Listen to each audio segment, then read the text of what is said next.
Hello everybody, welcome back to my YouTube channel Friska Levindriana. This is my first online class with Mr. Gregorius Daru. Corona kept me from going to campus, but that was for safety's sake. Stay at home, stay safe, and stay healthy. In this time, the topic is case study 17 about informed consent. Let's read study case 17. Case study 17. Informed consent. Mr. S, a 56 years old male, consulted his family physician due to respiratory problems. After X-ray revealed past infiltration of the lungs, Mr. S was referred to a respiratory specialist who determined that the condition was bilateral of recommend an open lungs biopsy, which Mr. S refused to undergo. After Mr. S' condition further deteriorated, he was referred to Dr. D, an internal specialist in respiratory disease.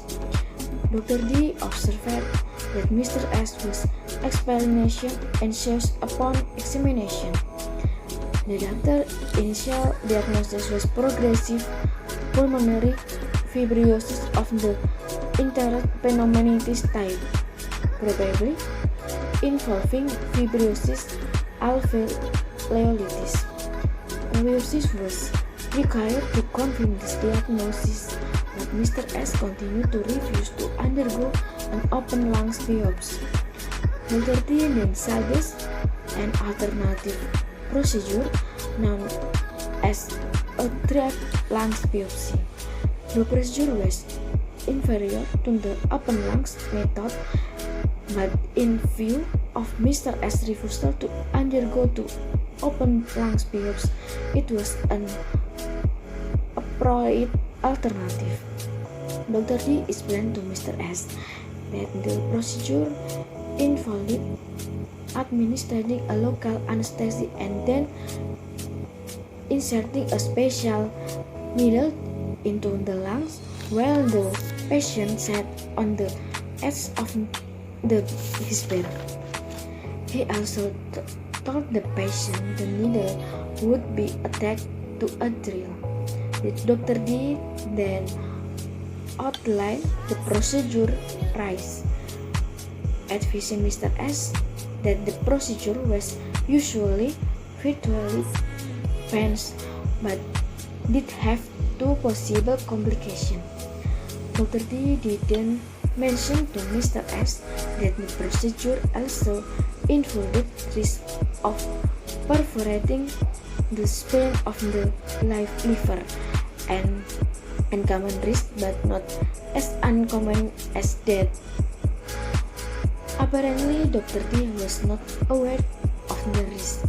Mr. S consent in writing to the strapping biopsy procedure. Prior to the procedure, Mr. S was anxious, apprehensive, and nervous. He told Dr. D he could not afford to die. He was given atropine and sedated with normal and a safe dose of morphine. Once of Mr. had been Dr. D gave him instructions and demonstrated the equipment to him.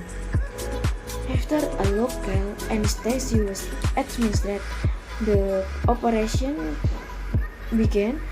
At a critical juncture, Mr. S was directed to hold his breath. Instead, Mr. S winced and moved, causing his brain to perforate. Dr. D told Mr. S that the required tissue sample had not been obtained, but did not disclose that the spleen had been perforated. When Mr. S asked Dr. D what he had obtained from the biopsy, he answered something else. It soon became painful, obvious that Mr. S' spleen had ruptured. He had and had to surgical remove. Taking into consideration that Mr. S was an extremely anxious patient, should the doctor have acted differently with respect to the explaining he gave to Mr. S? Here a few, but not all. The question is, should the doctor have acted differently with respect to the explanation he gave to Mr. S? The health service, every action is taken. There is a patient consent sheet. Before send the agreement, the action is facilitated by the delivery of information by the competent officer to the patient or the husband or wife or parents of the patient about action to be taken and possible complication if occur. Submission of information to carry out medical action, commonly known as informed consent. Implementation of informed consent not only follow the procedure but actually legal liability. In my opinion, this very anxious patient had not received adequate psychological preparation for his required role in the procedure. Mr. S' expression of a cut fire, even under sedation, should have led Dr. D to discontinue the procedure.